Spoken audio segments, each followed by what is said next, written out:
Welcome, welcome, welcome to Motivational Masterclass. I am your host, Precious Parks of the P Parks Company, and we are doing a bonus episode.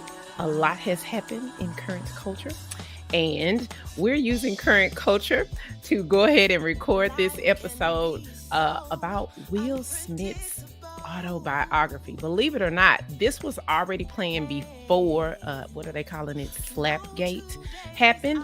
And so we have an amazing guest to join today to help unpack this book using the Stratosphere 7-step process. Her name is Sheleah Reed. She is accredited in public relations, and she is definitely someone who I love to unpack books with. So let's welcome her into the room. Hello, Sheleah. Hello. It's so interesting that you're right. We had this on the books, and then he said, "Oh, let me help you." And here we are. And here we are. And I know that on the flyers that have been out, it does say TBD. And no, this one is being recorded and released in the momentum of Williard Smith. That's exactly right. I'm so glad we get to do this. And I will tell you, I was a little afraid, like, well, wait, we can't just talk about it. We have to put it in the 7 steps. But I'll be honest and say it's better that we put it in these steps because if not, we'd be here talking all day and all night. All day, because there's so many nuggets within the book. I honestly, I know that you and we talk books all the time. We are a part of a book club. Mm-hmm. And I remember at some point in one of the meetings, we said, like, what is our tool that we use to be able to determine where the book falls in the continuum of books that we have read? And I know for me, I base a book in my top 5, top 10. If it moves me, if it like shifts my paradigm, if I learn something, like if it makes me emotional, I learn something. This book, I died laughing like throughout the whole book. And it did. I felt like it shifted my perspective in 2 very specific areas. And we're going to get to that when we talk about it. Where did this book fall for you before we you have a formal way of deciding if it's a good book or not. I just go based on how it feels. But it really, is connected to what you just said. Does it shift me? Does it make me jump out of my skin? Am I thinking about it? Am I talking about it? And it is, in fact, one of my top 5. I would probably recommend it to anyone. I agree. There's only a few other books like that. But this is one that, like, I cannot stop thinking about it. When something happens, I'm like mirroring it to the book. And so that makes it, a good book. You said how it makes you shift. It makes me think about how I'm interacting with men in my life. Mm-hmm. As a mother of 2 sons, I'm thinking about how their life is really connected to mine. It makes me think about how my husband, it makes me think about how I'm showing up as a leader, how I'm showing up as a professional. There's just so many ways that it's, really is connected. And so for that, it is going to be one of my top 5. Yes, ma'am. I said to you, I think I sent to you in a text, it's number 1. It's number 1 right now. Until I come across something else. But right now, it is sitting in the number 1 spot simply because there's some things that he is grappling with, that he has grappled with, that is my current situation. And so it just helped shift how I wanted to approach some things. And I agree, thinking about the man in my life, and they are just as multifaceted as we are, right? And I like to say that we're prismatic people. We when you think of a prism, when you look through a prism from your perspective, you see one thing, which means that you believe that you are projecting that out into the world. But when someone else on the other side is looking through the prism, they see something completely different. And so I want alignment in that prism. I want alignment. I want you to know I didn't prepare myself right, so I don't have notes a place to write down notes. So I'm moving around because I got to write down prismatic, because that just changed everything for me. Yes, prismatic. I got a pen now. Let me see. It is one of my leadership lessons when I'm working with up and coming leaders. We believe we're showing up and presenting one way, but the only way that we actually get that feedback is to ask for it. how am I showing up in the world? What I may be intending may not be my output, may not be somebody else's input, right? And so I think that that's the journey that I'm on, making sure that there's alignment in that prism, and that how I want to show up in the world, that people are actually receiving that. And he talks a little bit about that when he talks about the smile. Do you remember that part in the book? All right. So I'm gonna go through the 7 steps real quick to bring it back to our remembrance. I have to be mindful that yes, you and I see each other on video, but there are individuals who will be listening via the podcast. So 7-step process. Step 1, highest level, name your what and why. Step 2, values, name the foundation guiding your beliefs, attitude, and behavior. Step 3 is all about action steps, 3 specific things. It could be more, but 3 specific things, your to-do list of tasks that you're going to do to bring that highest level to fruition. Tracking and recovery, identifying tools and a way to be able to measure your interim and end goals. Step 5 is all about resources and support, your ability to name your needs, the people you need, and the information that you need to know. Step 6 is about overcoming barriers, being able to visualize, think ahead, and prepare, because barriers will come. It's inevitable. And then finally, reward and recover. How will you celebrate, restore, or both? All right. So we are ready to get back in. So with step 1. But Sheleah, I start every show with talking about how did we meet, and we don't always lead with this. You just said that not too long ago. We don't always lead with this, but how do we know each other, ma'am? Y'all, she's married to one of my favorite cousins. That's the son of one of my favorite aunts. So she's actually my cousin, and somebody would say my marriage, but I would just say she's just family. So I'd say we start there, but then she has become a colleague. She's become a mom hero. She's become a person that, like she said, we share in a book club together. She's somebody that I can go to and ask questions of, and she's just really become like a colleague, mentor, friend, family. Is there such thing as that? It's all of those I'll things. take it. She's in almost every space of my life right now. She's in my workspace, my, what do you want to do next space? She's in my mom's space. She's in every space. So I love that. I thought that I met her a long time ago. It was a long time ago, but I was for sure that I was in your wedding when I was a small child. But I was a teen. You were a teenager. Yeah. A whole teen. I had a vision of myself walking down the aisle with a basket throwing flowers. I don't think that happened. I was like, wait, I'm gonna have to go back and look at the pictures. I'm certain that my nieces, I know that they were flower girls. But no, you were a whole adult person back January 1st, find the pictures. Can you send them? I will definitely send it. Definitely send it. Well, what I love about you, Sheleah, is that you are a connector. I have had to reach out to you for all kinds of people, and I don't believe that I have found you at a place where you could not name a host of individuals to be able to help. I mean, I can think of a plethora of topics, but the most recent one was for my assignment for school. I had to interview some individuals for a class, and I contacted several people. You were the one who responded, and not only did you respond, you did a virtual connection. I said, this is why I always go to Sheleah, because I know that she knows. You truly are a connector of individuals. Is there anyone you don't know? I haven't met him yet, but I could probably get to him. That's my hope. My hope in life is that whoever I meet, that I'm able to store what they do and what they need in the Rolodex. And then when I meet somebody else, hopefully they connect the dots. And that's really how I kind of function. Like, I'm meeting you for who you are, all of you, knowing full well that we're going to cross paths later, or there's someone else who needs to cross your path. So absolutely. I just put it in my brain in that way. It's worked so far. Absolutely. Tell us a little bit about the storytelling side of you.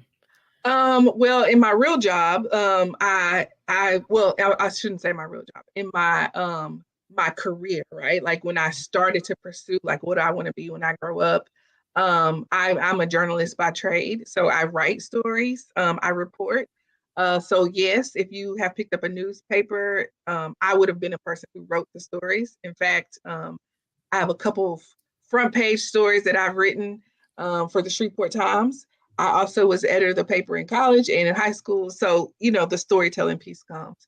But over time, I have just learned that the way I connect with others, the way I am able to live in this space of a world is that I have to find the story in it. Mhm. Maybe a parable of sorts. But I have to find like what's the point, and then Yeah. how am I going to be able to remember it? I think that's why I like reading, but it also shows up in ways that like my Facebook posts sometimes become stories. When I see things, I take pictures and I see the Mhm. whole story in the picture. Mhm. When I listen to songs, there's a story. I host my own podcast for work. There's an opportunity for me to learn someone else's story. So I'm definitely a storyteller and always looking for a story to tell. I love that. I love that. I love how you word. I have to work hard to tell a story in my post, and then I'll go back and read it and go, she said a whole story and she only have 2 lines. This is why you don't compare, because comparison will steal your joy. Yeah. I'm not a well, I tell stories through song. Oh yeah. Um, Yeah. so I'm a song storyteller, but yes, you find the cleanest, clearest ways that are still very poignant and powerful, even when you're just talking about the boys. And so yes, that is your gift. That Oh, is your thank you. I'm trying. Sometimes it's a lot harder than you think. And you mentioned the boys. I just want you to know that for those of you listening, one of them is right here. He's Mhm. sneezing. He might cough. He He's your might co-host. cry. He is my co-host. I'm actually working for him. Okay. At 8 weeks, he gets to run the show. So if you Yes. see my head dip over, just know, or if you hear me get quiet or somebody cry, there's something else. I'm doing two things right now. I'm multitasking. Come on through. Come on through. Well, we're getting ready to jump into the steps. I want to bring back one of the for on my website, if you go there, you can get a life wheel. Life wheels are all over the place, but this is the one specific to the P Parks company. And so as we're unpacking his Will Smith's autobiography, we will be approaching his life from his different life areas. And so when we say life areas, it could mean, he as a man, he as a husband, a father, so forth. He had his career goals in terms of what he wanted to be able to do. He had his family goals. He eventually had spiritual life goals. And so when we're unpacking, know that we may be bouncing back and forth through his different life areas. And just know that you have different life areas, and your level of satisfaction in each of the areas will be different, and your priorities for a specific point in life will also be different. So for instance, you could be killing it in the business entrepreneur aspect life area, which means that you have a high number of satisfaction. You're 9, 10 in that particular area. You could be killing it in your spiritual life, but sucking as a wife because all of your energy is going into your spiritual life and your business entrepreneur life. And so you can have goals in all of these areas, but I believe that it is a myth to believe that you could be at a 10 in all of these areas. I believe that that is my personal belief. I believe that we strengthen what we focus on, and we're just not able to give 100% in each of the areas. It is literally 100%, not in 100% finance, 100% self-care. We get total 100%, and we then have to allocate that capacity across the different life areas. And so when we talk about his book, I personally believe that he had places where he exhausted everything in those areas and not as much in other areas. Any thoughts about that, Shaleah? Yeah, in fact, I was looking at that wheel, and for those of you who can't see it, it's like a pizza, right? And each Thank of the you. slices are Yes. the same size. However, I think about, I was going to ask you, like, are there times in life where you have bigger slices for different things? And you kind of alluded to it. Our job is to give the most we can, or the capacity we can, right, in each of the areas, but each of the areas don't have the same size. Correct. So, like, for instance, right now, motherhood, right, has taken a bigger portion of my pie. Correct. So I got to give it all. But I'm still a wife. I'm still a daughter, right? I still have a business. I still have a career. Those have taken a much smaller slice, but I still have to give the 100%. Correct. But Okay. I think that what's super important is that for those of us who have, live these, well, we're all multifaceted, but when we're aware that we have these different slices of the pie, I think where we fall in error is that for the people in our lives, they may not necessarily know what our priorities are. Right. Right. Sure. And he alluded to that in the book, Yep. meaning that there had not been a crucial conversation in terms of, hey, for my husband, hey, right now priority is the doctorate. That's right. It has no chill. So everything goes towards that. Not everything, but most goes toward the completion of this degree. Which means that in other life areas, I'm like at 5-6%. It just is what it is. Yeah. But you're going to give the best 5% you have. I'm gonna give in the moment that 5% that life area presents itself, it's gonna feel like 100. But in all Yes. honesty, it's Yes. 5%. Yeah. So what's interesting, and life is funny this way. I had a random phone call this morning, and I hope she's listening. And I know of her, right? We're Facebook friends. We have some friends in common. But she said, "You don't know me. I just need to ask you a question." And she asked me, what should she be doing? What is life doing to her? What is the lesson she's supposed to learn? And the feedback I gave her was, at this moment in time, maybe you don't need to be giving 100% to work. Now, people hate to hear that, but you might not need to give 100% to work. You might need to coast a little bit and give a little more of your time, right? So your pie is a little bigger in another one of those areas. And she said, I'm in school. And she also was concerned that her children had some learning gap because of the pandemic. So I said, it sounds to me like your priorities, which would be your life wheel, right, need to shift so that your pie isn't as big on the work side and it's bigger on the other side. Correct. And so I'm glad I'm able to, like, I see it come into life, but because we give advice like that all the time, or people want to shift their priorities and don't know Mhm. how. And I think that Will really made it plain for me, Yeah. which is, you still are obligated to you still will have each of these areas, but you need to decide how you're going to divide your 100% of time, because that's all the time you have. That's it. That's it. All right. Well, let's get on to the steps. So, step 1, highest level. There's our co-star. Yeah, Highest woke up. level. What was Will's what and why? That was hard for me to actually figure it out, but I'm looking in my notes, okay? So just bear with me. No, you're fine. So there's these, and I can't decide where does value show up on our wheel? It's not here. Um, so I was torn, right? I think that he really just wanted to be loved by everyone. I mean, that's Mhm. kind of like what I would boil it down to. Mhm. Um, he really wanted to be like the best. So I think about when he um how it made it clear to me is when he went to that new school, Yes. remember?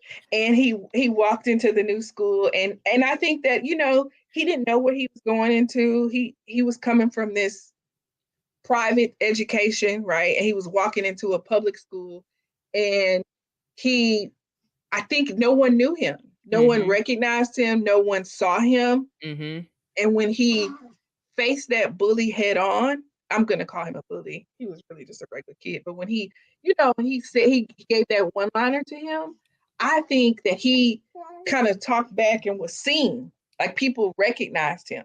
people saw him. And then Mhm. if you fast forward, when in that same kind of chapter, I think when he told the teacher that he would be called the Fresh Prince from now on, I think that ultimately those two things reminded me that he just wanted to be seen and liked. And you can Yeah. see that then play out when he talked about being the bestseller for the weekends, when he Yeah. talked about being, when he was trying to win Jada Pinkett and we're trying to Mhm. win Cherie, like he really just wanted to be liked.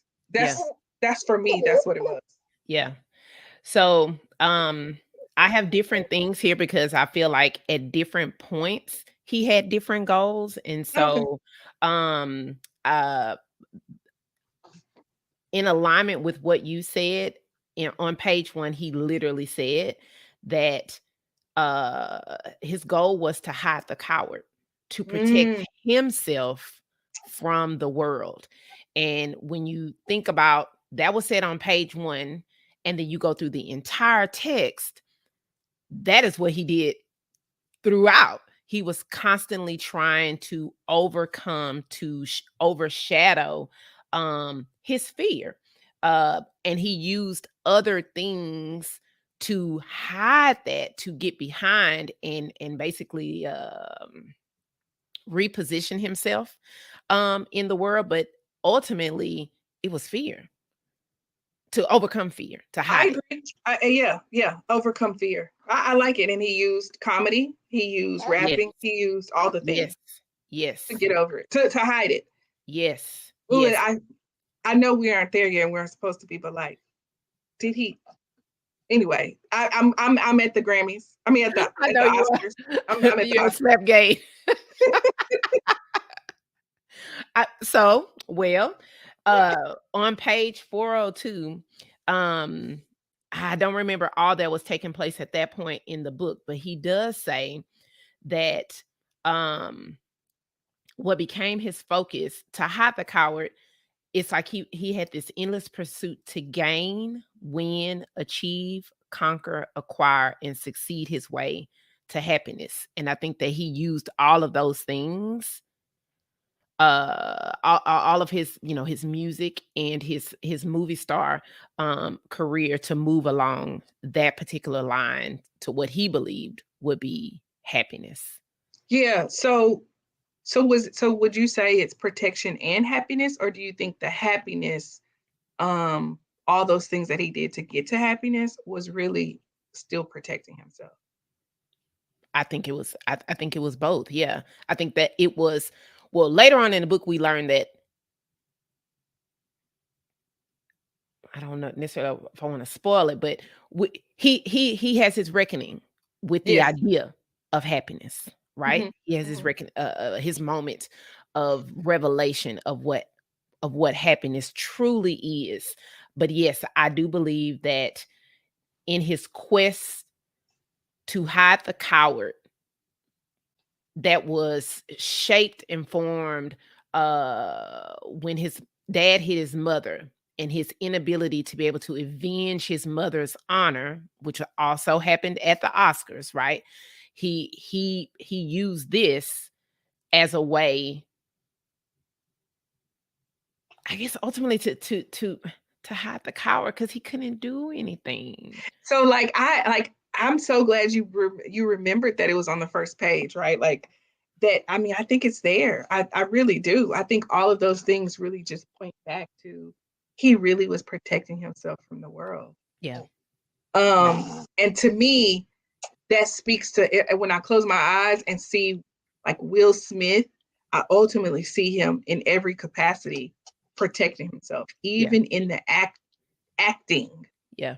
He never has to be himself. He gets to Correct. act like someone else. Correct. And that perception of what lived from just a litany of successful movies, he became defined by that. I mean, literally, like, especially when you think about when he did Bad Boys in the scene without his shirt or whatever, and then working out and so forth. Um, so let me also, but this is why sometimes I believe my black card gets stolen. I didn't watch Fresh Prince of Bel Air. I didn't watch the show. Um, and I for me, listening to the book was like oh yeah. I could really identify with a lot of the songs. Like I remember them in theory, but I didn't really listen to So hip hop. yeah, like okay, so I'm not even gonna touch your card because I my card could be pulled too. Okay, but I did watch Fresh Prince. In fact, a lot of my memories from my childhood are connected to like watching the show. You know what happened after the show or who was around. Um, but I think that I'm since you didn't watch the first one, I'm sure you aren't watching the second one, the reboot. Okay, but don't tell nobody either. I'm not gonna tell But anybody. I think that it was a version of his story. Like I think it was again another way for him to protect what really happened to him in Philly. Because if you watch the show, there's this perception that he was like in the hood, he was this bad kid, you know, and then he got shipped to be with his uncle and aunt. Hmm. Well, but if you read the book, I was waiting to see that he was a gangbanger, that he sold drugs. That was not who he That was. was not who he was. And He so may to have been around it, but that wasn't who he was. not at all. His mother went to college, Come right? on. His father had they owned a business, so that's not even who he was. Again, I mean, I'm stealing your stuff, but you went to everything was about him protecting himself. He still was protecting and like telling us who he wanted us to believe he was. Yeah. Yeah. Well, let's go to step 2. Step 2 is all about values. What personal values did his goal align to? So we have identified that his ultimate goal was to hide the coward, and becoming the biggest movie star, becoming an amazing rap artist, having a perfect family. All of those things were facades to hiding. Uh, his words, hiding the coward within. So, what did we say that he valued? So the chapter that he talked a lot about his Gigi, his grandmother, it hit me, I mean, upside my head in several different ways. Aw. One, I have some beautiful relationships and memories with both of my grandmothers, and I recognize that grandmothers really can shape who you are, right? That's And good. then even now, my mom is Mimi, like on paper, but my son calls her Gigi. And so I can watch the two of them and really see how her impact will supersede mine. Mhm. And so that chapter really reinforced some things for me. But in there, he talks a lot about how his grandmother valued, you know, God and spirituality. But there were Mhm. three things that came up: discipline, education, and love. And he Yeah. said that they would fight for his attention throughout the rest of his life. Yeah. And so I think that those are in the deep down pits, those are his three values.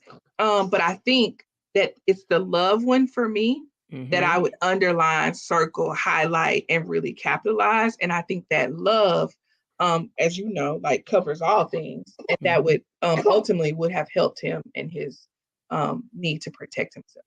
Yeah.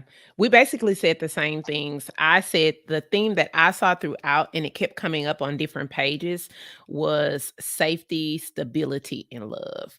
And so that safety came from that coward part, right? His inability to avenge his mom, and then just stability. I think so. When I was so I listened to the book on Audible and then bought the book later, but in listening to the book, um, it didn't come across as if they were poor, but then at one point he and his dad had went to that warehouse or whatever, and they were getting, uh do you remember that part? They had went to, like, a underground space to get food, and he said that the smell was bad and his dad had killed Oh something. yeah, yeah, yeah, yeah. Uh-huh. Okay, so but that was like I'm like, "Okay, but are they So poor or not?" I was So no, confused. no, I don't think that they were poor. I mean, this is me, right? And in fact, I tell my husband this. Like my husband, when he describes his childhood, he'll say, "I was poor," and then in the next sentence, he'll tell me he had a car when he was 16, and I'm Yeah, like, no. "Oh, how are you poor, right? Right. But I think that we have to be careful with that word poor, right? Because I in our agree. mind we make poor to mean, you know, tattered pants, no shoes, you know, whole all these things, but it's not the case. Like most of us are not poor. Even the poorest of the poor may we don't even know who those folks are, right? Some of us may have lived in that way or see it, but most people had dinner on the table, whether it was what they wanted or not. Correct. And I think that they probably were not upper middle class. I don't even know if they were middle class, but it seemed as though he had everything he needed. It came Um, across that way to me also. yeah. So when stability, that was a theme, but I was looking for like what is he meaning? Was he meaning like stability in terms of family structure? Because that Mhm. became that became a part of a lot of his actions moving forward, was having that stability of, because his mom had eventually moved out because of the domestic abuse, right? And so I don't know, it just made me wonder, when he says stability, what is he meaning? Because it's we when I think of poor, even though I like to well, I not like to say, I will say that, we had challenging points within our lives. When I think about, yes, we were homeless, my mom and I, for a period of time. For a period of time, we also lived in CUNY home projects. But even my understanding of poverty, being poor, is still very situational. Mhm. And I actually found that out very cleanly while working in CUNY homes. I had went to I had to speak somewhere, and we were talking about poverty, and I learned at that time that I grew up middle class. My mom worked for the Mhm. Houston Bar Association for a long period of time. Like, we have pictures from, what was it, Sackwitz? Like, I mean, like, I got pictures where in gold it says Olin Mills. No, no, no. You have pictures. I have actual photographs that are framed, Yeah, that means not they have a place to go. exactly. She had them custom framed. Um, and I learned the difference between generational and situational poverty. And I realized that as a result of my mother's divorce, we experienced situational poverty. We were homeless. We moved into projects. That was our life for about 3 to 4 years. And then, she worked and changed our situation, and life changed. And Mhm. so I think that when I think stability, now we did move around a lot because as she got on her feet. So stability is super important for my husband and I. So I don't know. I grappled with that part of what he meant by stability. I'm looking at again in my notes. There was a little part in the book. I do think stability for him was about family structure because Okay. if you remember, there was a point where he said he was never going to get a divorce. Um, Yes, and yes, yes. so he does need this stability. And if you think back, I also listened, and that was because I knew you had told me it's a different experience, and I enjoyed it. Right, I could hear the inflection in his voice. It felt like I could hear something different. But when you think back, there are only three women in his life, right? That he That's connected to, true. that he said. He talked about the young lady from high school. He Yeah. talked about Cherie, and then he talked about Jada. And Cherie and Jada was like 10 days apart. you know? Basically. And so I think that that's where the stability speaks, right? And then I also hear you. There's a thing where he talks about. I'm actually going to read it. It says the thing about money, sex, and success, which in some ways, Precious, could be safety, security, and love, or it Mhm. could be um, the other things I just described, right? He The thing about money, sex is that when you don't have them, you can justify your misery, Hmm. right? Yeah. Um, but he says if you have money, sex, and success, you feel great. However misguided that may be, it psychologically permeates as hope.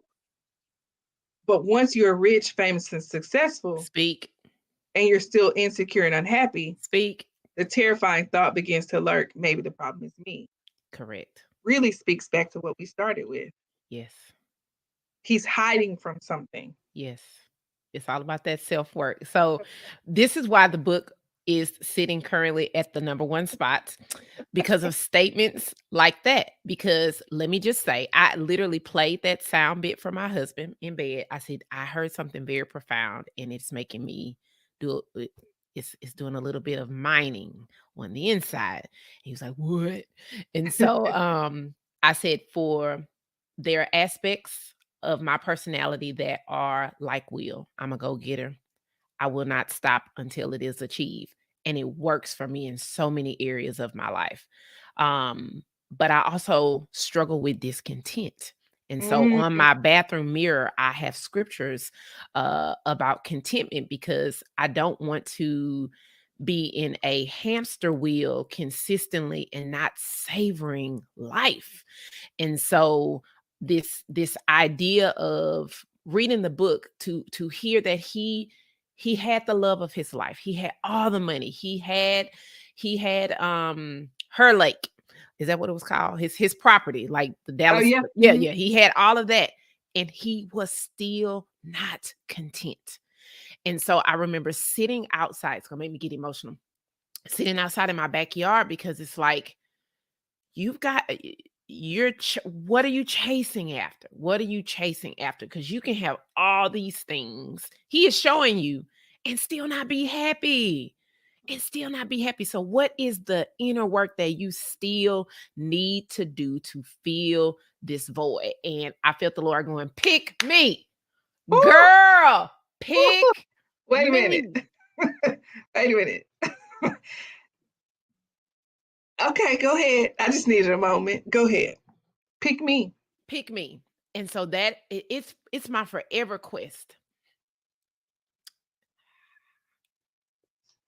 It is my forever quest to seek after God and to find my wholeness, my sustenance, everything in Him. But that was for a person who believes that if we have a few more zeros in the account, Mm. if we have, this destination trip, if we have so and so, maybe, just maybe, that will bring this thing, this it feels elusive. It feels like I'm never going to get it. Happiness. That was just, I don't know, it made me sit with myself. That's the best way to say it. It made me sit with myself and just make sure that every single thing that I'm doing has a value add and an end result of ultimately bringing me closer to God, period. And so that's where I'm at, Shaleah. I have to be honest. That's where I'm at. I wish I could add something, but I just strive to be like to be able to put it in those kind of words. I just can't. I just can't. He's it. There's nothing else. There's nothing else. Yeah, he's it. When it's all said and done at the end of the day, to get that, well done. Thy good and Yeah, and I faithful think servant. that if I go back, I think that's why that chapter hit home so much because Yeah, he was able to see in my own elementary ways, his grandmother was God to him. He saw yeah. God. Oh, I think he said that in the book. He He did. could He see does. God through his Mhm. grandmother. Yes. And Lord help, there are so many. Ooh, listen, we didn't. This is not how this is supposed to go. I'm not supposed to No, be we're emotional, gonna get to step 3, but keep going, keep going. but I just think that we always talk about what love is, or we talk about what it feels like, what God sees. And like for me, like ultimately a grandmother, a mother, Mm, I can see love in those people mhm. because I think about my own grandmother. I mean, I can immediately the one that y'all, this how we're connected again. The one that lives on the same street as your dad. But I see her and how she gave her last for anybody. Yeah. you know I'm looking at a picture in her house, and like her flowers were beautiful and her plants were, they were green. They weren't, we all are plant parents now, right? We picked that up during COVID, but like she was a Mhm. plant parent. Her ivies were bountiful. Mhm. Mhm. And she wasn't doing anything special. She was giving them love. And so I Yeah. think about that, and I think about how my mother looked at her grandchildren. That is love. And I think that that's the way Will really, really, really, I think that's one of his dreams. Like, how can I be like Gigi? Yeah. She seems so Yeah. happy and so Yeah. content and so full of And love and and it came from very simple things. yes. It Very and simple things. his beautiful memories of her are the most simplest Simple. things. Yeah. Yeah.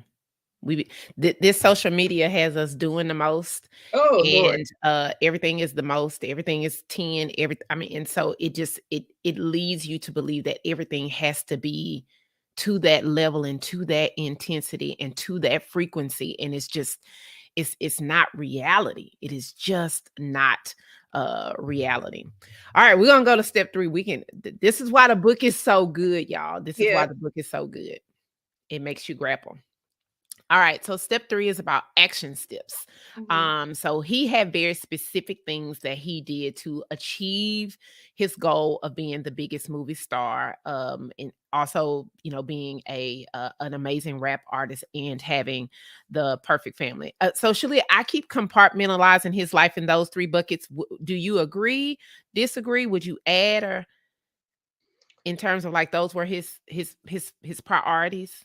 His family, his professional life, and what was the third? Becoming the biggest movie star, and then his music, also having an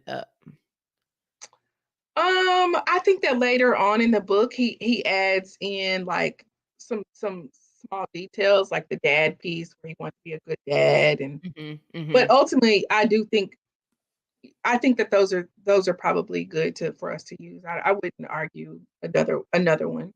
Okay. All right. So what actions do you feel like he took? 3 actions did you name that he took? So in which category? Well, you can get us started, whichever So I category you think, want. yeah. So I think that when like so let's just use when he decided he wanted to do music, right? Mhm. So then like he surrounded himself with the very best. Yes. I Yes. think that he perfected his craft, remember, because he was like practicing everywhere. He was writing all this Correct. stuff. Correct. And then I would say, like, I'm gonna skip, but like he took himself to where the music was. So like Mhm. he went to the other hoods to like Mhm. rap against the He people. immersed himself in that just the Yep. music world, period. Yeah. He just did it. Like he went to it. He practiced, and then I would say he surrounded himself with people who also were doing it and also could give Mhm. their very best. I agree with that. So, since you unpacked that one, I would say in terms of his actions for being the biggest movie star, um, he did research. He Yeah. and JL did that research, and were able to come up with a formula, the 3 Fs. I will not say the final F, but funny. The formula was being funny, being able to fight, and being able to have good sex. And so if you could have those 3 things as a part of the role, then it was destined to be success. And they had guiding questions that kind of guided their research. Also, he had consistency, a no nonsense work ethic. His strict organization and discipline allow him to be able to basically create a persona that made people want to work with him and have him as the main character, I guess. And then this one, I'm certain you could expound upon this greatly. He maximized promotional opportunities. That whole idea of great, when he went to the event with Sylvester Stallone Oh and yeah. Bruce Willis, and he asked them, how did you guys become the biggest, movie In stars, That whatever. was in Australia, right? Yeah. Right. I'm not sure. I don't remember that part. Mhm. But they had told him, you're not a star until you're a star overseas. And just he used yet again another formula to understand promotions. And he looked at, well, who are the individuals who are grossing big amounts, and what are they doing? Okay, well then I'm getting ready to surpass, what it is they're doing. I didn't even I don't think I ever paid attention to how movies were promoted, but I was just like, "What? It's This is happening to insane." you. It's happening to you. Like that's why you wouldn't know because it's happening to you. Got it. And also, what one of the things I think people need to remember, this is my marketing expertise coming out, let me say training coming out. This is me, and what I tell people all the time is that, like, when they're like, that doesn't make any sense, I'm like, because you're not the target audience. So we assume that everything is for us. It's not. It's not. And so the way, like, you need to know your target audience. We had that little conversation, but know your target audience, and then use the tool to, I'm going to use shoot them, right? Directly. So a lot of people want to throw everything at the table. So you're in, like, with a machine gun and do. No, you got to go target it directly. You spend more money, but it's direct money. And I think that you're right. That's exactly what he did. Like, let me go to it. Let me figure it out. Let me go right to it. I think about his children. No. This is a better example. I know that we've decided that what happened at the Oscars is real. Like, we've decided that. I think so. But I will tell you, I'm having a hard time It seems calculated. that Chris Rock is on tour. I'm just having a hard time. I'm also having a hard time that he wrote a book, Will Smith. I'm also having a hard time that you're only going to speak at the red table, which you are getting, sponsorships for and advertising for. Ooh, it's hard for me to believe that it wasn't something that somebody thought about. When you read the book and his life was curated. Absolutely. I mean, I've seen Instagram. His life was curated beyond some of the best Instagram feeds I have ever seen. Absolutely. Do you hear me? Absolutely curated. Curated, cultivated, nurtured, all of that to have this end result. And he did it. He studied it. He read it. He said, this is what I'm going to do. Exactly, and wrote a book about it, right? So now we have some formulas. If you want to break away from a formula, you have to do something radical. You have to do something earth-shaking, shattering, right? If you decide that you want to trend a different way, present a different way, and because his image was so cookie cutter, nobody would have expected what happened on that stage that night. We are still talking about it. I want to know the book sales, because I know that they've increased. Oh, man. I know that they've increased. Because you want insight as to how did you get here. First of all, I didn't even know his stats. Let me make it very clear. I have not seen all of the movies. I would say most of them I have at this point. But I did not know that he was the biggest grossing movie star of all time. That's that. I had to rewind that on Audible. I said, wait, what? And when he started giving each movie, and then it comes up, I forgot what page it's on in the book, because I think it's 8 of them. 8 books. I mean, 8 movies. When he started talking about it, I went, oh, yeah. I'm like, sir, let's give credit where credit is due. So I don't know. It looked real. Yes, it was real, but I do question, was it staged with both of them having another motive? And maybe it wasn't staged together. Maybe one of them said, if I do X, it's going to give me such. And then it blew. I don't know that. And let me tell you, this is why I can't really do this, but I don't know if you're following. There's another thing that you need to be watching, which is Rothaniel, which is the Carmichael show. Gerard Carmichael, right? He put out a comedy special, and then he hosted Saturday Night Live, right? And on the whole, he said his whole opening monologue was how he wasn't going to talk about it. Okay, this is it, right? Okay, we're not talking about it, but we're talking about it. Yeah. And you have to know that if you go back to promotions, if you show up on Saturday Night Live, people gonna Google you. People Google you, go to your show. Like, it's all interconnected. Correct. So somebody said, if I do this, something else is going to happen. I just don't know that they talked about it before. I just don't know that they had a plan, and then it came to be this way. And while I'm here, I just want to give a shout out to Will Packard, Come on, who Will is Packard. the director and producer of this. I appreciate that he showed up on the news channels because he knows I need to take advantage of this too. Correct. Because Which also, people were congratulating him. I didn't even know who he was. by the way, he produced Girls Trip, which stars Jada Pinkett. See what I'm saying? And Girls Trip 2 is on the way. I'm just saying. Wow. Too many connections. Too many. Wow. Wow. Okay.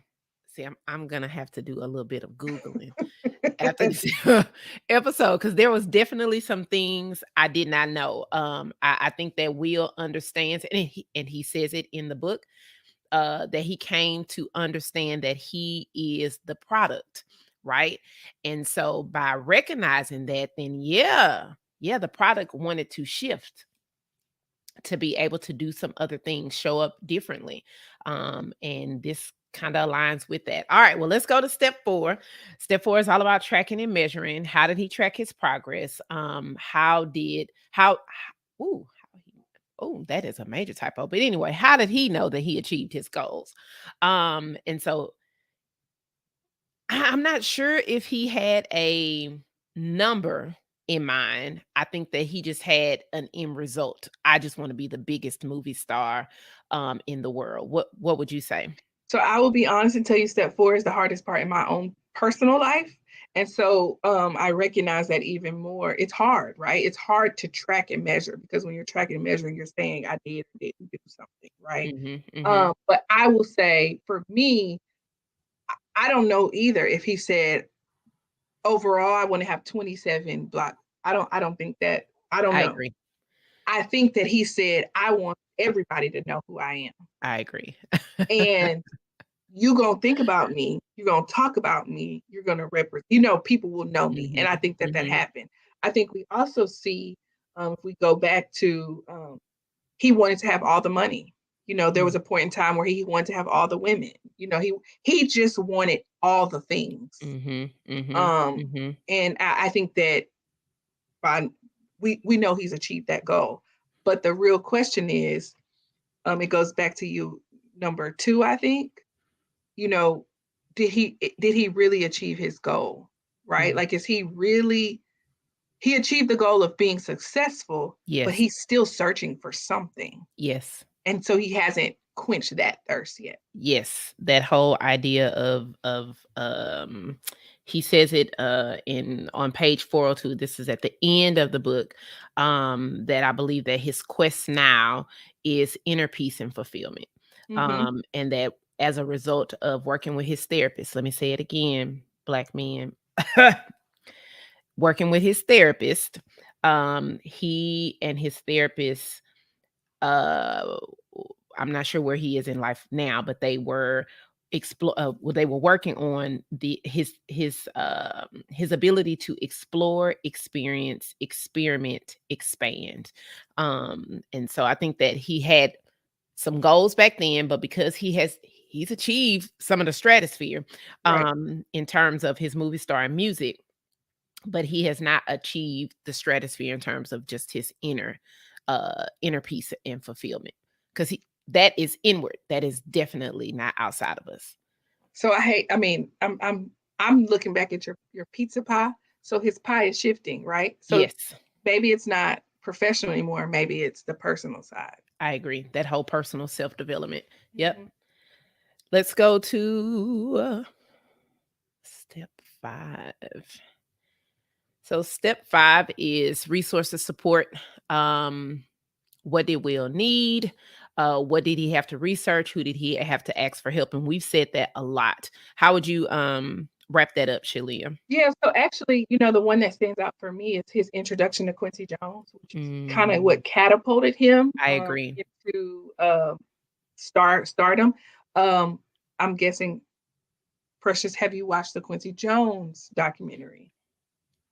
Okay, so you should, because I'm going to tell you that when you go into his life, if you Okay. think Will Smith is amazing, this is a man who's made Michael Jackson amazing, True that. Will Smith amazing. So you know that his life is even further amazing. Absolutely.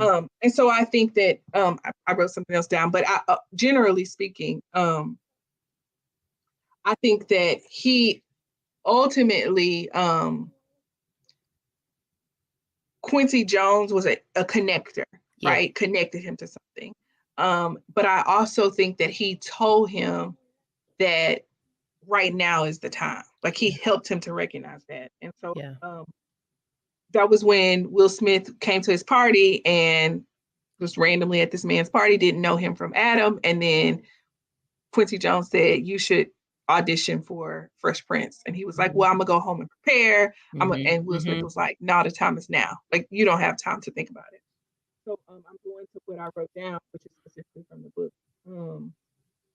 When he told him no paralysis through analysis, Yeah. Quincy Jones shouted again and again. He would intone this mantra nearly 50 times over in 2 hours. Yeah. It was the answer to every question. It was a response to every stutter. It was the solution to every legal problem. Um, don't think about it. Just do it. And Mm-hmm. I think that that helped catapult him into knowing you want to be part of something, jump into it and then do the work. Yeah. Jump into it and do the work. I think Yeah. about the Ali situation. He did it and did all the work for Ali, right? And I Absolutely. think that that's what he did. And he asked the people around him for help. Yes. But he believed in a community of people. Oh yeah, I My have a pastor talks a lot about I think it's 6 P's. I'm not gonna remember all of them right now, so I'm not gonna even go there. But you need a person who can pray, a person who can push, a person who can pay, and some other ones. And when I think about the community of people that he had around him, his entourage was, I mean, all encompassing. I mean, his entourage was amazing. And mm-hmm. if any of us need a criteria, whether it's the P's that my pastor speaks about, or look into who he had around him, and then it should allow us to also evaluate who do we have around us, so that we are constantly growing and moving closer and closer to our goals. I have a statement that I say, which is you're the sum of all parts of you're the sum of the five people you spend the most time with. Hmm. And so if those folks are unhappy, you're going to be unhappy. Come If on. they're frustrated, you're going to be frustrated. But Come if they're on. soaring, seeking, you will soar and seek. And I heard that he brought each one of those people in his life to another place, right? Correct. I think about Correct. Jazzy Jeff. He said he never argued with Jazzy Jeff. Hmm. He never backed away. He said Jazzy Jeff, right? His DJ, who we think is smaller than Will, he was like, no, he's amazing. He's Yeah. wonderful. He's Yeah. fantastic. And then he convinced him to be on the show, right? Just a little Hmm. part of the show. The person we don't even know about, was his manager. All of these people. There was a part in the book where he said he talks about Confucius. He said he knew that his dreams would be made or broken by the people he chose to surround himself with. Yes. So my dreams will be made or broken by the people I choose to surround myself with. He said Confucius had it right. It's nearly impossible for the quality of your life to be higher than the quality of your friends. Come on. The quality of the circle. I mean, and he said, and by the grace of God, there has never been a single moment in my life when I have looked to my left or to my right and not seen an extraordinary friend, someone who believed in me and Hmm. someone who was down for whatever. Yeah. I think immediately about Oprah and Gail. I Yeah. immediately think about I think about Joe Biden and Barack Obama. I mean, think about all the duos. And the truth is that we need people around us. I need Yes. you to tell me those 5 P's whenever you're remembering Yeah. your But past. yeah, I'm gonna have to find it. It's That's over here. I'm fine. gonna have to Just do a send little them bit of digging. I think it's right whenever you here. find it, just send it to. But I do think that he surrounded himself, and he wasn't because he surrounded himself with people. He wasn't afraid Hmm. to ask them for help. Let me find it. Is it right He here? also got a counselor, a therapist. I think about some of the busiest times in my life, Precious and one of them I was working out, and actually his name is Charles Sapp. He was my trainer, and he Mhm. told me every champion needs a good corner man. Come on. And if you think about in boxing, they always go to the corner. There's somebody hyping them up. You got it. Correct. You're okay. Correct. Or somebody saying you need to come out. Correct. You need to come out. And Correct. that's what we need. We need those kind Correct. of people. So I found it. So it's 6 P's. She said that you need somebody. So we're gonna say our entourage should have a person who can pray, a person who can push, pull, protect, pour, pay. Mm, I And want it them doesn't all. have to be 6 people. Some of the people can have, multiple roles, but it should be covered. And when I think about Will Smith, he had all of that. He had Yes. all of that. Um, and I'm listen, JL is the truth. He's not the truth. That would be the Lord. But man, oh Yeah. man, Took care of somebody him yes. Yes. and wasn't Listen. afraid because you had the most money, right? He Not wasn't afraid. afraid. Was not afraid, his own person, but it also spoke to Will's ability to see capacity in people. And so Ooh, he chose his entourage early on. They were still in the process of becoming. that's right. But his choosing was spot on, and by the grace of God, and just all of the opportunities, that whole grace and grit. Um, these individuals grew into their God-given destiny and were able to give and be there for him in their growing process. Okay. I was like, just making sure you okay, because it's all kinds of things happening in the world. No, husband works upstairs. He Okay. probably was checking to make sure I was okay. Okay. I'm like, this is live and we will have it on camera. Of somebody looking through the window. But That yes, was the protect, and that was my protect. that was your protect right there. But yeah, making sure that we choose right and really being able to see the people that are around us, see them, hear them, and value what they possess. That's a key piece. And I think that he had that ability to choose right. I love that. I love that. I'm taking this 6 with me though. Yeah, That's forever. listen. Yeah, her episode is really good. And those 6 P's, we stayed there for a minute. Let's jump into we're almost wrapping it up. We're at step 6, overcoming barriers, inevitable things. What barriers did he have to overcome? Well, I think and I don't know that is past tense in overcome, right? I Right? think Are still overcoming. overcoming. Yes. And I think part of it is himself. Like Come on. That's what he's I got. one of the barriers. And I immediately think about the conversation that he had. I don't think she was his therapist. She was the lady who made him say, "What is your ultimate dream?" And he said he wanted a brothel. Do you remember that? He wanted a. There I'm was a sorry, therapist. it was his therapist. I couldn't Yeah, he remember said he wanted a harem. a harem. You're right. He wanted a harem of women, right? Correct. And I actually was like, one, what would be my answer to the question? Like, Mhm, if I could have anything in the whole world, what would it be? I mhm, mean, I don't even know, right? But I think he ultimately was seeing himself. He's tripping over himself. And I know we aren't supposed to be talking about it, right? But what happened that Sunday, he was tripping over himself, yeah, right? yeah, You think about even when he was courting Cherie, tripping over himself, mhm, right? Even when he didn't want to didn't want to audition for Will Smith, the Fresh Prince, tripping over himself, like his ego, I mhm, think, was getting mhm, in the way. mhm. There's a I wrote something down. Let me find it.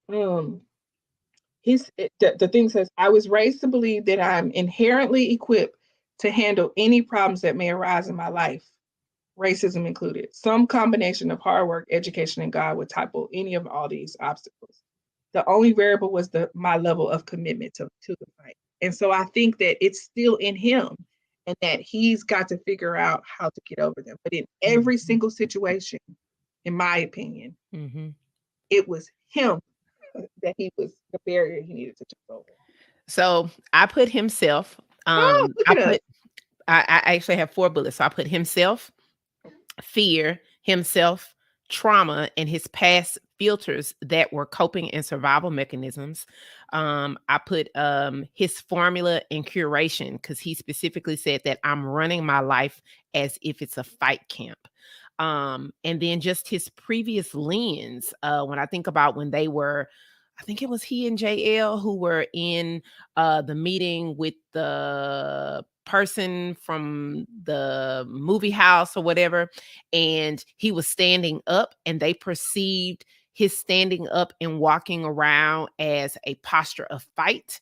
Oh, yes. Um, and he was like, "Well, I'm standing because my back hurt." So, he basically said, "Sit down," but he said it in a very different way.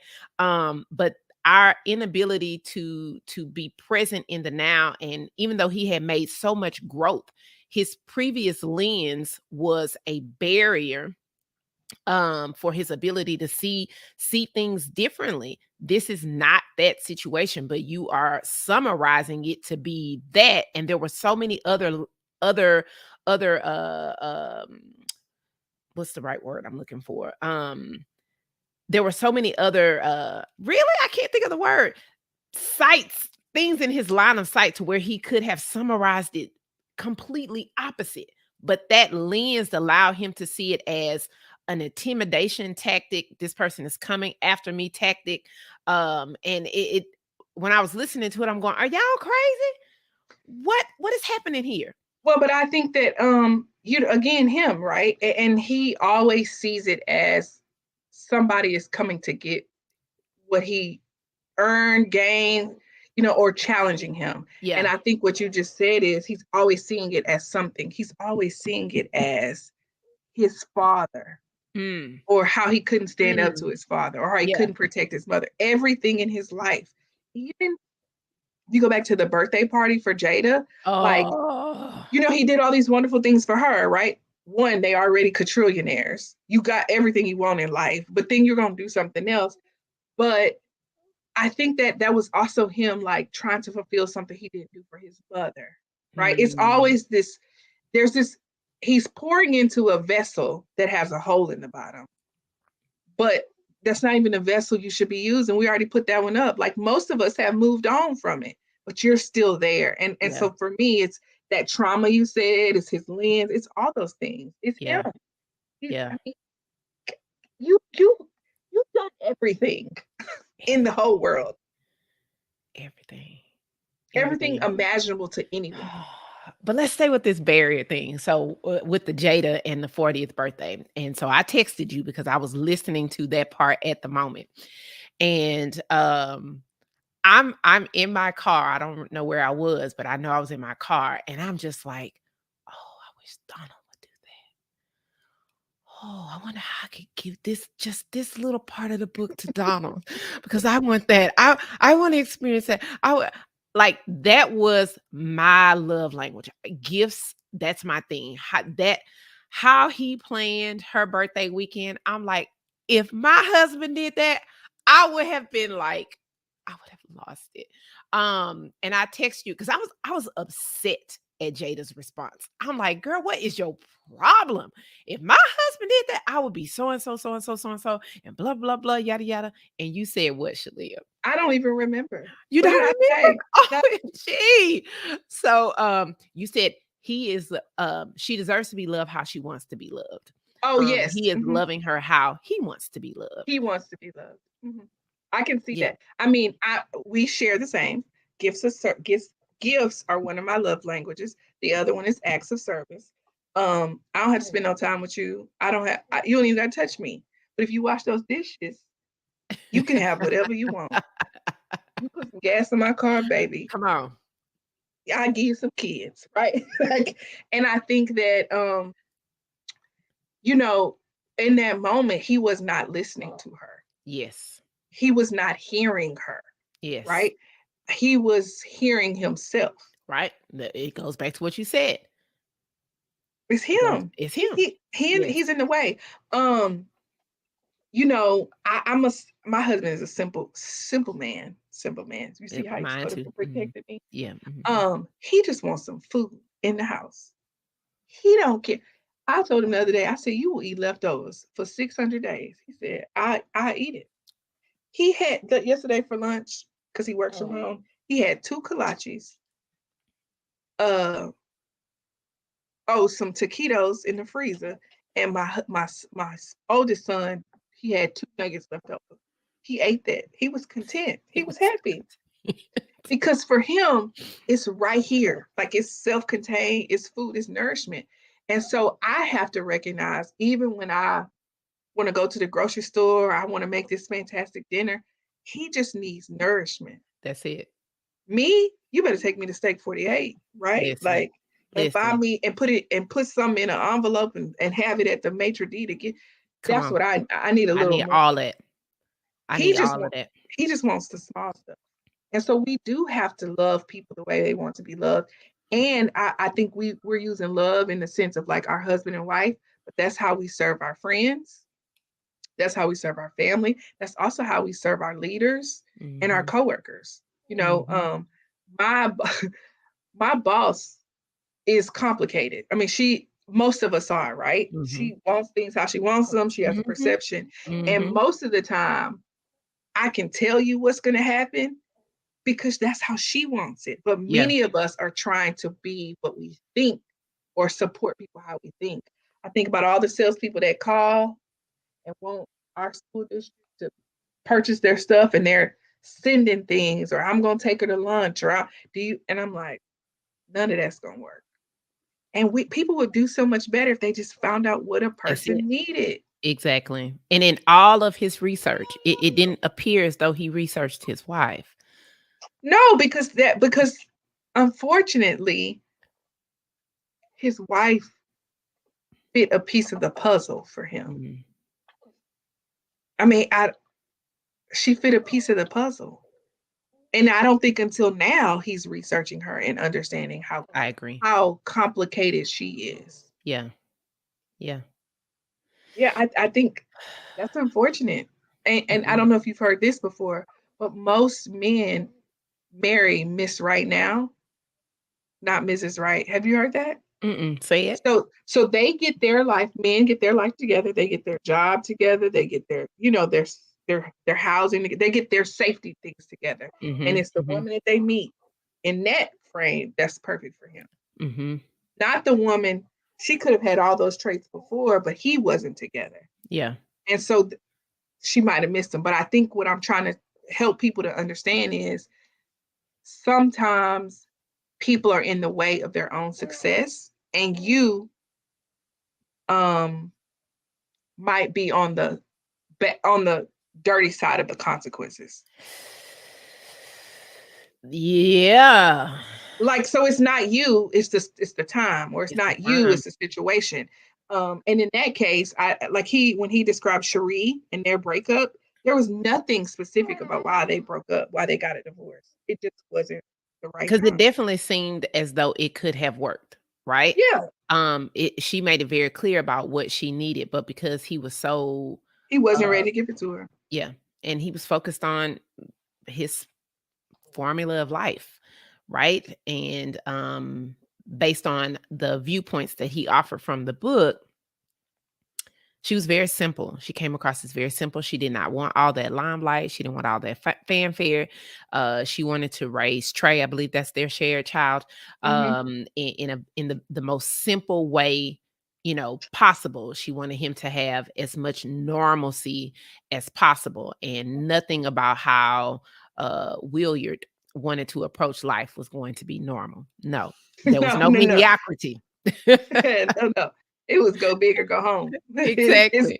His life is blockbuster weekend. That's That's what it is. it. Big Willie weekend. That's what he called it. Big Willie Yep, big weekend. Willie weekend. Mhm. And that's how he lived life. So step 7 is all about reward recovery. How did he reward or recover when he achieved his goal? So I said he didn't. He hasn't. He's still on the chase.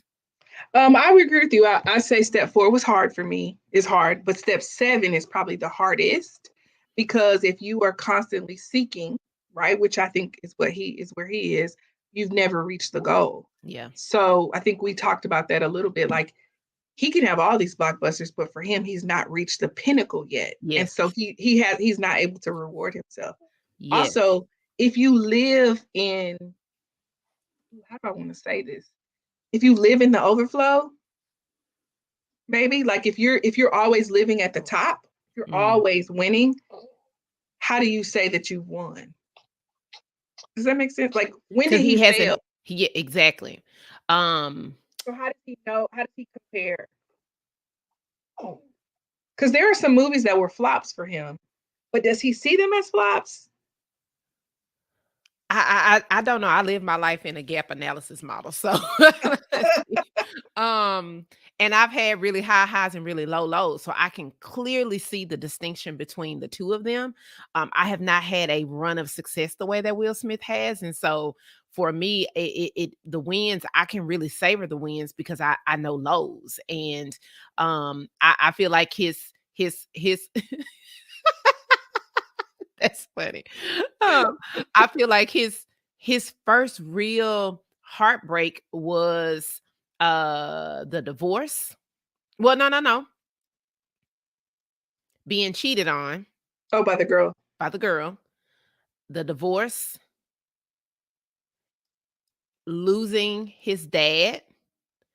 Um, I feel like that's how he characterized losses. But I don't know if in the book, he didn't spend time explaining any losses in terms of his career and his Hmm. music. Well, no, I no, mean, no. he He that did. one the album that came Yes, out that like yes, didn't yes, do yes, yes, anything, yes, yes, yes. You but are correct. like he didn't stay there. No. Now, I would say I'm more like Will Smith in that way. I I actually live my life that everything is a win. Like I look for a whole bunch of small wins. In Absolutely. fact, I've led teams to say, every time something happens, play the song. All we do is win because I think so many times we get caught up in when we don't meet our goal or we Correct. don't have the big fireworks or the big Willy weekends that we don't see it as a success, right? Absolutely. Um, and so you have to look at the small incremental gains. Progress is a win. Correct. Um, you 1% it know, 1% is progress. That's why we yeah, say growth and yes. achievement. Yeah. And so I think that so I can understand that, but I think it's also still very difficult because if you are a perfectionist or if you are competitive, Mhm. then yes, you can find those as wins, but you ultimately know that you've not gotten the big prize, right? We can clap right now for I think who won last night. We can clap right now for North Carolina, right? You didn't watch the basketball tournament. Okay. So we can clap right now. We can clap for North Carolina Tar Heels, right? Okay. All right. But Go they go didn't Tar win the Heels. championship. Oh, they didn't. Kansas did. Oh, okay. Go Kansas. But that you but nobody makes it. There were 64 teams. Hmm. And so like if you know what I mean, I can see the benefits of both. But I think that I think that he's got to learn, and maybe that's where he is, that not everything has to be Big Willie weekend. I agree. Oh, you know what? You know what just hit me? I think that there was an opportunity where he was able to recover. And it was when he talked about his daughter and how Yes. she came home from the tour. I don't want to ruin it Yes. for everybody, but she was Yeah. like, no, I'm good. I'm good. And that's when he learned feelings. Yes. Right. But I think he allowed himself to recover from what he thought could have been a loss. Like this girl done ended the tour. We could have been big and amazing and Whipping wonderful. our hair some more. Exactly. No, I'm good.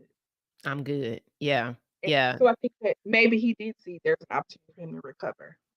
Well, we know that how the book ended, and he began to talk about um we're getting ready to move into this part of our gems from the book, but one of my gems from the book, um I think he is in this phase of recovering when he started talking about surrender.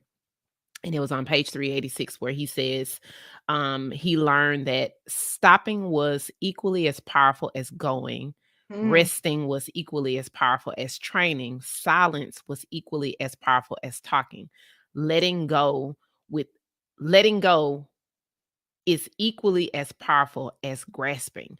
And so for him, I feel like recovery looks like learning how to surrender and that there is power in surrendering. Ooh. I mean, my little gym is nothing compared to that. I Oh, I do have more gems. What you got? What you got? well, I really love the fact that he said how we decide to respond to our fears, Mm, that is the person we become. And he says he decided to be funny. hmm, He decided to be funny. And that I think that that starts the curation of his life. hmm. But how we decide to respond to our fears, that's the person we become. To me, I'm fighting fears every day. Like that is a Absolutely. concept. Yeah. There's two probably concepts in my life: abundance, living in abundance, and like avoiding fear. Fear over Hmm. faith and abundance over Hmm. lack. Those are things that like can make or break you. Yeah. I agree wholeheartedly. I agree wholeheartedly. Just doing this podcast was the overcoming of fear. And I actually, like I said, I wasn't a huge follower of Will Smith, but I had heard him on something years ago, and he said that bliss is on the other side of fear. And I remember taking that and just putting it in my pocket. And every now and then, when fear comes up for me and it's a really overwhelming feeling, I always have to, say that. Now I can say that fear and excitement sits in the same part of the brain, Mm, um, and because they sit in the same parts of the brain, I can T-chart fear and excitement, and be able to say, okay, yes, you can sit in this place of fear, or you can move over to the side of excitement and experience the bliss that will come if you move. And so, between that statement and knowing the science of fear and excitement, I am choosing to go towards excitement and experience bliss. And every time that I do, I'm just like, yeah, yeah, I'm so glad I did that, and so learning all of this to be able to do this, I've had so much fun, and we're only, on episode 5 or 6 of the recording, meaning, and there's been so much bliss as a result of overcoming. Is this platform for me? What else can I say that somebody hasn't said? Just all of the negative self-talk that would talk you out of pursuing an opportunity. What mhm. other gems did you have? The I think that there's a reason why we're connected because the other one that I said that I wrote down is that he says things can be perfectly useful and absolutely necessary during certain periods of our lives, but at a time will come when we must put them aside or die. Hmm. And to me, we have to grow up, Yeah. right? Like we can hold on to certain things and use them, to guide us, but there's going to come a time when we have to graduate from that thought and move to Yeah. the next one. Yeah. Um, you know, there was a time where I was a young and we traveled a lot and hung out and did this and did that. And then there was a point in time where I needed to become somebody's mom, right? Mm. And that's what my focus is, right? Yeah. There was a time when, I was a doer, and now I'm a leader, right? Mm. There's a time. There's so many times. You already know there's a Bible verse for that. But it's. Ecclesiastes. Yep. Keep going. I mean, there's so many things though, but ultimately, the same thing that'll save you is the same thing that'll kill Hmm.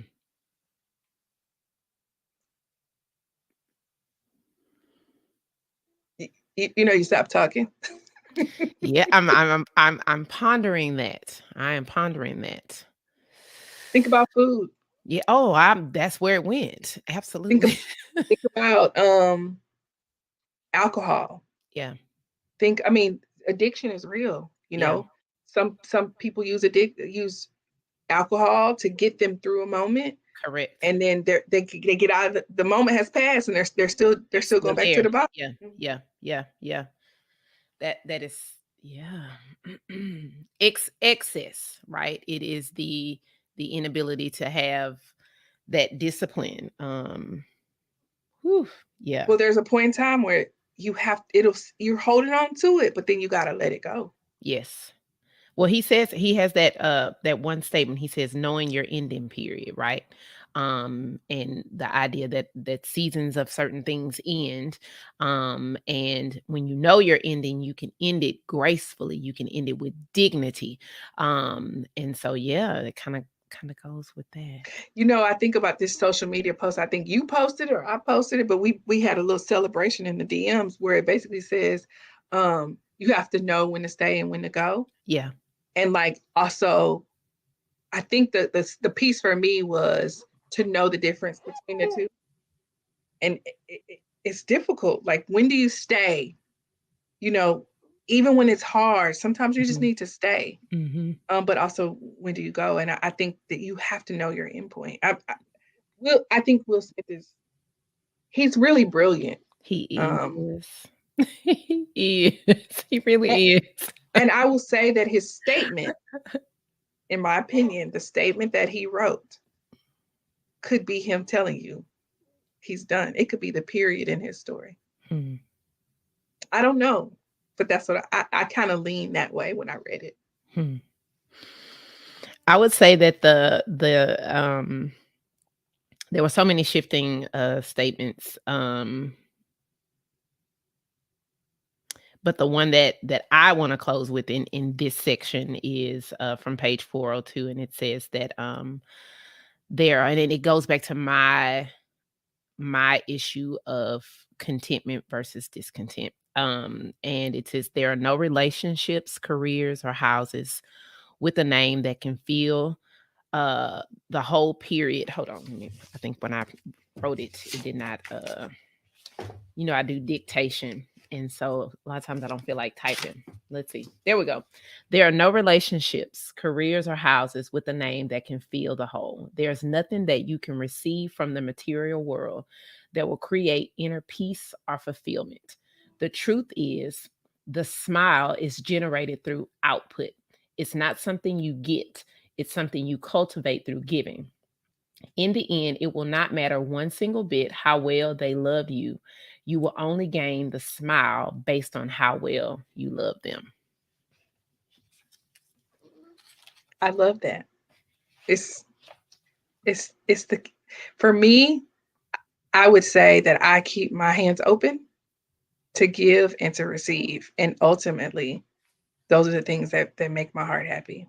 So I definitely see it that way. I Yes. love it. I'm gonna steal that one too. Now you're gonna have me going by the book, right now, highlighting all the stuff as opposed to waiting because somebody, maybe it's gonna be you, should put all the quotes together and just make a flip book out of it and sell it.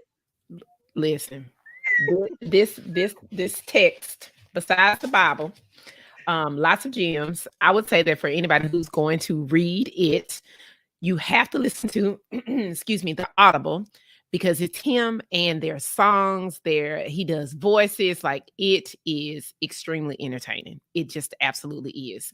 Mhm. But the book, what I was explaining to Sheleah earlier, is that the book though has full photographs inside.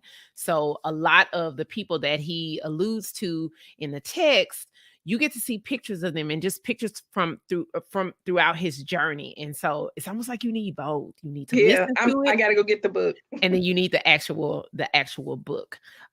So we close out with uh our summary of the gems, and I'm going to bring back into say too many things going on here. There we go. How did you summarize your gems?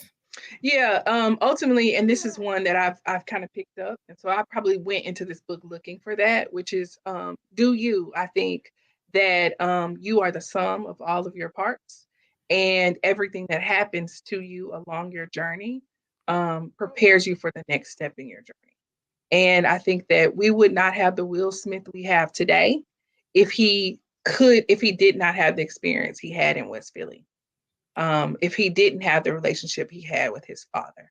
And if you think about who his father was, he talks about who his father's experience of being in the military. And I think that one of the things that we try to do is we try to recreate ourselves. We try to forget about our parents' divorce. We try to forget about, you know, the job loss, or forget about the things that don't make us feel good. But I would say all of those things really make you who you are.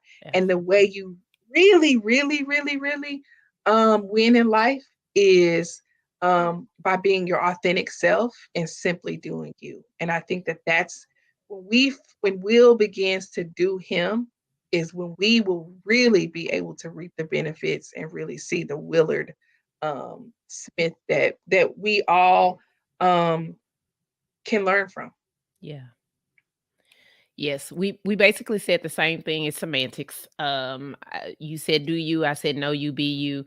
And so we landed in the same place. I think when I say know you or do you, I'm basically saying like know what moves you, know what you like, know what you don't like, know what causes you to thrive and what depletes you, what gives you energy, what doesn't.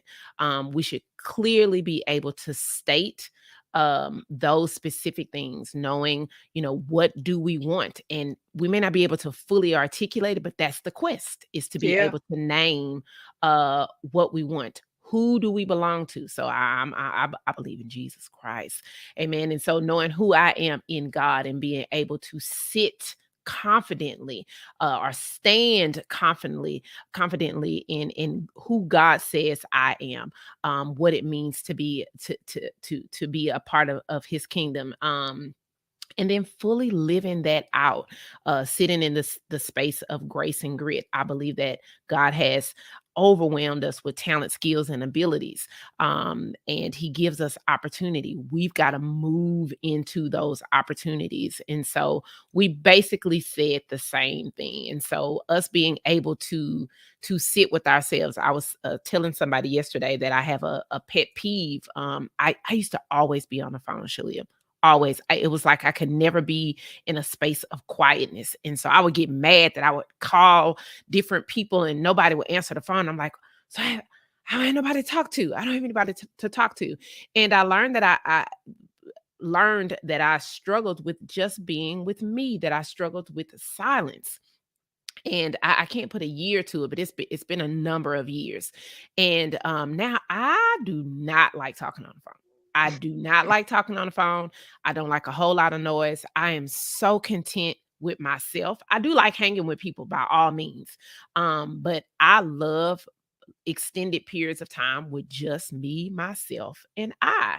I can ride the entire commute in absolute silence. Like I love my own thoughts and thinking things through and challenge. Like I enjoy that, but I think that so many people, we're so consumed by so many things external that we struggle with ourselves internally. And because we don't have moments of solitude and tranquility, we don't get to really know these things that we've identified. We don't get to grapple with our past and shift our lenses. And so if people find themselves in a place of constant noise, they should check that. That's Yeah, that's the only way you're gonna know you to do you.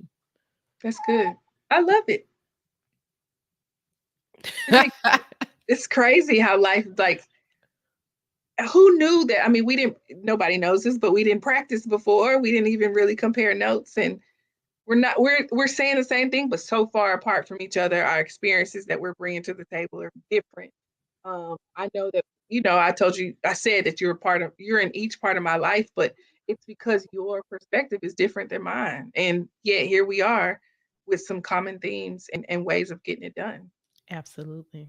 Absolutely. Well, this is the Williard Smith episode where we got to talk about our perspective of his life and his highs and his lows, and use the 7-step process to unpack it. Shaleia, how can the people find you, hear about you, learn more about you? Yeah, so first I'm gonna say I'm not talking about this anymore. I'm done with Slapgate. this is Amen. this is my last hurrah. I say that, but if something good comes out, I can't avoid it. I am you can find me on social media at only one Sheleah on Twitter. I said that I'm a connector and a storyteller, and so I am very interested in connecting with those of uh, those of you who are in the audience. I know that what you have, I'd love to introduce it to my life to learn more things. I'm a seeker of knowledge, and so I love conversation. I love interacting, and I know that each one of us are connected for a reason, and so people can find me on Twitter. I in my regular life, I have a full-time job, and my second part of my job is being a mom. But in my spare time, I do some marketing consulting on the side. And so, if there are those are interested in learning about how to take their business to the next level, to tell their business's story, to tell their story, I'm open to that as well. My social media handles will get you right to me. I promise I'll respond. That is spectacular. Well, we're getting ready to conclude this episode. 7-step process, highest level. Step 1, step 2 is about value. Step 3 is action steps. Step 4, tracking and recovery. Step 5, resources and support. Step 6, overcoming barriers. Step 7, reward and recovery.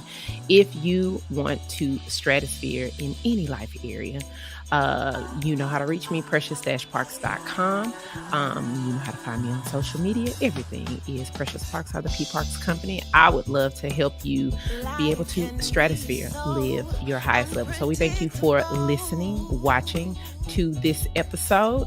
Be blessed. No 2 days